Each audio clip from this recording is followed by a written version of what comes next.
riset yang diasuh oleh Bapak dosen Daud Widodo serta Uli MPD. Mata kuliah itu riset merupakan kajian teologi sistematis mengenai prinsip moral berdasarkan iman Kristen yang beranggap pada konsep Maudei karena telah mata kuliah ini membentuk siswa sebagai pelajar yang berlatih olahraga.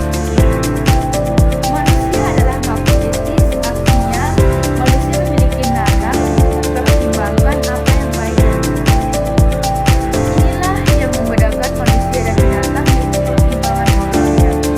Karena itu, manusia adalah makhluk etis, maka manusia adalah makhluk yang bertanggung jawab untuk mengambil keputusan atau bertindak sesuai dengan pertimbangan dan etisnya. Keputusan etis adalah keputusan yang didasarkan pada pertimbangan berkenan atau tidak. Seseorang akan menolak tindakan yang dianggap buruk dan memilih melakukan atau menyetujui tindakan yang dianggap tidak baik. Cara seseorang mengambil keputusan seperti ini sangat menentukan kualitas hidupnya, baik di dunia nyata sekarang maupun di masa yang akan datang. Apa yang dimaksud dengan dengan demikian, pertimbangan nalar atau logika seseorang merupakan fondasi kehidupan. Fondasi ini harus dibangun secara bertahap dan serius serta berkesinambungan. Yang pertama itu perbedaan nalar biasa dan nalar etis, yaitu aspeknya fokus, nalar biasanya logika dan praktisan, kalau nalar etisnya yaitu moral dan nilai kebenaran. Aspek dasar yaitu nalar biasanya itu pengalaman dan akal, kalau nalar etisnya itu norma, hati nurani dan prinsip. Kalau aspek tujuannya itu efisiensi dan solusi, kalau nalar etis itu kebaikan dan kebenaran. Kalau aspek hasil yaitu nalar biasanya itu keputusan praktis dan nalar etisnya itu keputusan moral. Contohnya itu yang pertama itu nyontek, yaitu nalar biasanya itu adalah dapat nilai bagus dan lembut. Kalau nalar etisnya itu menyontek akan membentuk karakter insan. Yang kedua itu kuliah, hadir untuk absen. Kalau nalar etisnya itu hadir untuk menambah wawasan. Jadi kita harus memandang bahwa etika bukan sekedar sebagai ilmu yang memiliki batasan manusia secara deskriptif, melainkan sebagai ilmu yang memberi motivasi seseorang untuk mengambil keputusan tentu keputusan yang tepat. Di sini etika tampil sebagai ilmu yang normatif yang bukan hanya untuk memaparkan penjelasan yang memuat panggilan sebaiknya, tetapi panggilan yang diidentifikasi seharusnya. Manusia memiliki 4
terdapat dalam Roma 8 ayat 1 sampai 4 dan Galatia 5 ayat 16.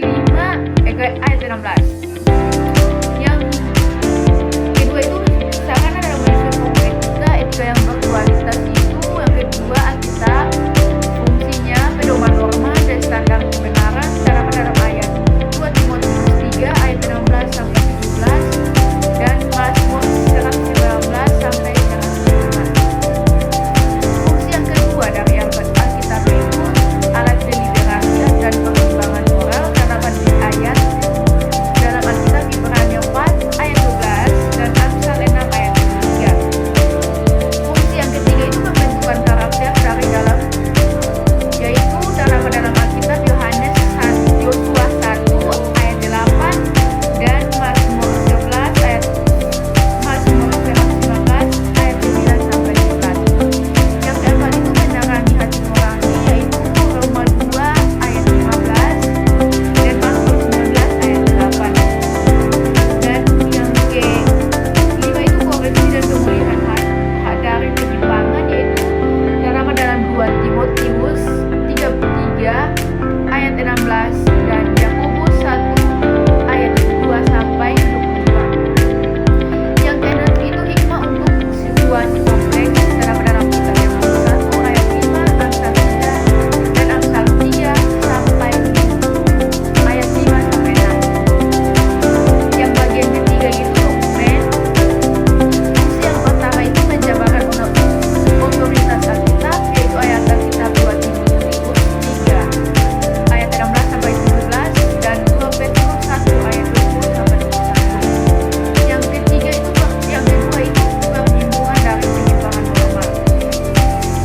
Terdapat dalam Alkitab 1 Petrus 1 sampai 9, Efesus 1 ayat 9 dan Galatia 1 ayat 8 sampai Yudas 1 ayat 3. Yang ketiga itu menjaga keseluruhan etika dan kualitas. Terdapat dalam kitab Efesus 4 ayat 3 sampai 6 dan 1 Korintus 1 ayat 10. Dan kita lanjut yang keempat, pembentukan hati nurani komunal, terdapat dalam Roma 12 ayat 2 dan Kolose 3 ayat 16. Yang keenam itu prosedur pengambilan, terdapat dalam kitab Matius 18 ayat 15 sampai 17 dan Kisah Para Rasul 15 ayat 16 ayat 6 sampai 28. Yang keempat itu pikiran yang diperbaharui, membedakan kehendak Allah, yaitu ayat Roma 12 ayat masuk pada etika yang berkualitas, yaitu orang kudus yang berfungsi, yaitu memimpin dalam kebenaran,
kedua itu kehendak Allah tidak bertentangan dengan karakter Allah yang kudus.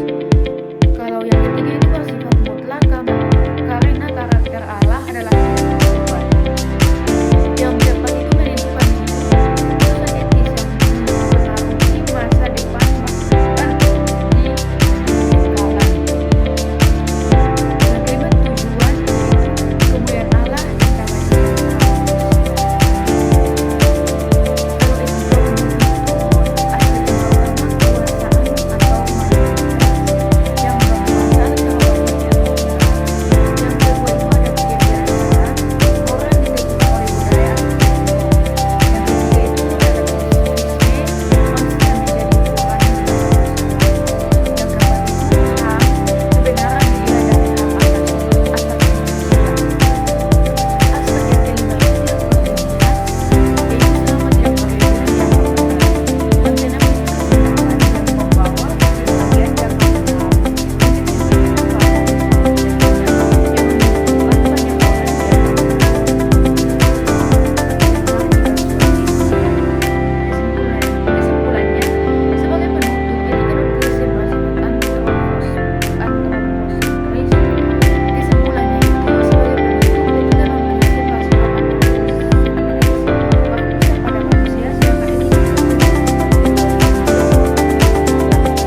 sampai 6. Yang ke-7 itu batas yang jelas 1 Tesalonika 4 ayat 4 sampai 5. Dan yang terakhir itu penghormatan diri dan pasangan bisa dapat 2 ayat 3. Kejadian